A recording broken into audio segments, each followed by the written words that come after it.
বাবা মা থাকলে আর পৃথিবীতে কাউকে দরকার নেই। আসসালামু আলাইকুম, আশা করি সকলে ভালো আছো। তো আজকে খুব দুঃখের সাথে একটা কথা বলতে চলে আসলাম আপনাদের সামনে। নবগোলা থেকে একটা ভাই ফোন করেছে, তার বাবা হারিয়ে গেছে। কিভাবে হারালো আমি আপনাদেরকে ভিডিওর মধ্যে তুলে ধরছি। আর দেখতে পাচ্ছ এখানে ছবিটা আমি লাগিয়ে রেখেছি।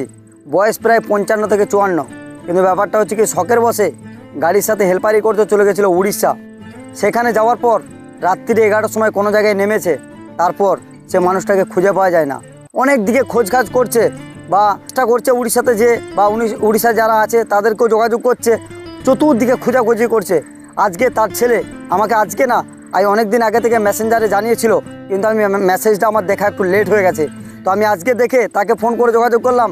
সে বলে, ভাই একটা যদি তুমি সোশ্যাল মিডিয়ার মধ্যে যদি একটা ভিডিও পোস্ট করো, তোমার অনেকই মানুষ ভিডিও দেখে, কেন জানো? তোমাদের জন্য, যে তোমরা এইভাবে সাপোর্ট করছো বলে বা তোমরা আমার ভিডিও দেখো বলে।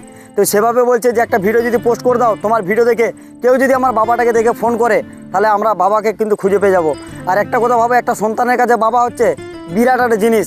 কেননা জীবনে কিছু থাক আর নাই থাক, বাবা মা থাকলে আর পৃথিবীতে কাউকে দরকার নেই। তো বন্ধুরা, একটা বাবাকে একটা সন্তানের কাছে ফিরে দেওয়ার জন্য, তার স্ত্রীর কাছে ফিরে দেওয়ার জন্য অবশ্যই তোমরা ভিডিওটা বেশি বেশি করে শেয়ার করে সে বাবাটাকে যেন খুঁজে পাই, অবশ্যই তোমরা চেষ্টা করো। আর কেননা উড়িষ্যা লাইনে যারা সব আমার বন্ধুরা ভিডিও দেখো, যারা সব আমাদের গ্রাম থেকে যারা উড়িষ্যাতে আছো, অবশ্যই তোমরা ভিডিওটা দেখে বেশি বেশি করে শেয়ার করে যেন ওই ব্যক্তিটাকে খুঁজে পাওয়া যায়। সকলে কিন্তু ভিডিওটাকে দেখে শেয়ার করে দেবেন।